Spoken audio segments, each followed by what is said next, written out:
Notre convention d'aujourd'hui, notre réunion d'aujourd'hui n'est pas fabriquée comme d'ordinaire.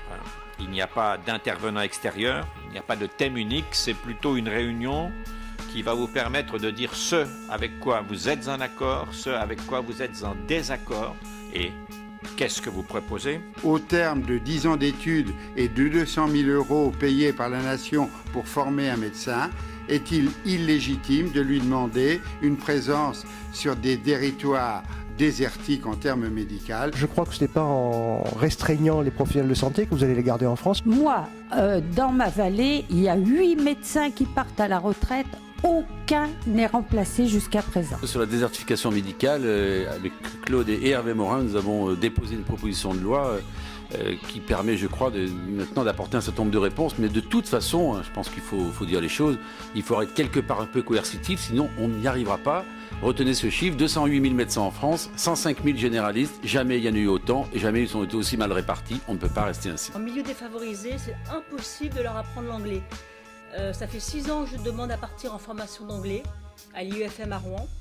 Et on me refuse, sachant qu'il n'y a pas beaucoup de moyens pour la formation. L'utilisation des visioconférences permettrait de régler le problème que vous connaissez à Rouen par exemple. On a des années-lumière de retard sur l'utilisation des technologies de l'information pour pouvoir mettre une interactivité et favoriser l'apprentissage de la langue et la pratique de la langue par nos élèves. Le meilleur des systèmes pour aider les élèves, c'est le contrôle continu, parce que si au bout d'un mois ou d'un trimestre, ou je ne sais pas combien, on voit qu'un élève est défaillant, on en peut tout de suite remédier. Je serais cependant favorable à ce qu'on ne neutralise pas le diplôme du bac, donc délivré à l'issue des contrôles continus, notamment parce que ceux qui n'iront pas au-delà auront fait des années de collège et de lycée et qu'ils doivent avoir quelque chose en main. Nietzsche disait que l'on entre dans la vie par l'épée.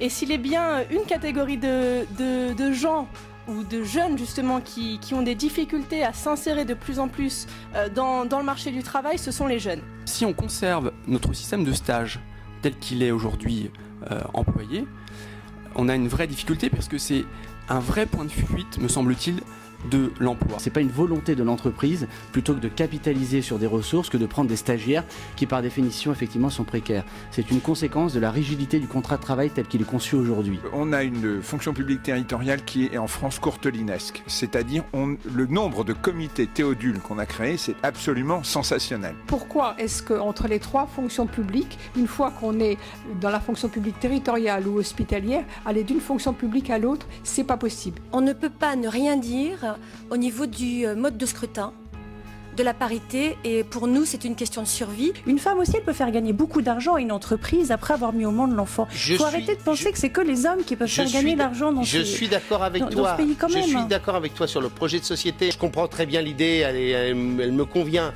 Mais elle me conviendrait mieux dans un pays où la durée du travail permettrait à la France d'avoir une compétitivité nettement supérieure à celle qu'elle a aujourd'hui.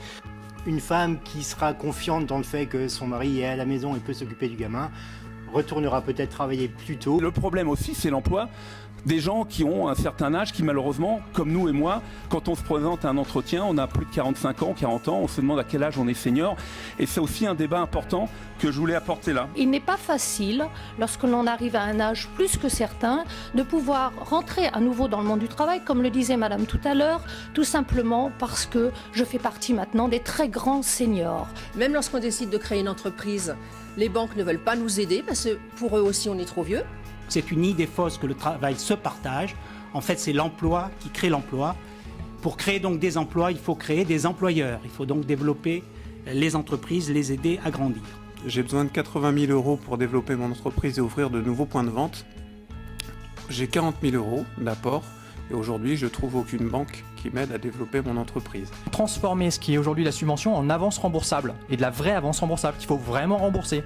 Parce que là, on recrée un mécanisme de responsabilité vis-à-vis de cette aide que l'on peut faire. Je crois que ce sera un vrai premier pas de simplification et d'efficacité. Au même titre que la recherche et que l'éducation, la culture, c'est la clé du progrès dans ce que j'appellerais une économie de la connaissance. C'est ce qui crée aussi du lien social dans une France éclatée dans laquelle nous vivons, dans une société où on a besoin de reconnaissance. Je pense que c'est important, c'est un facteur qui peut nous unir.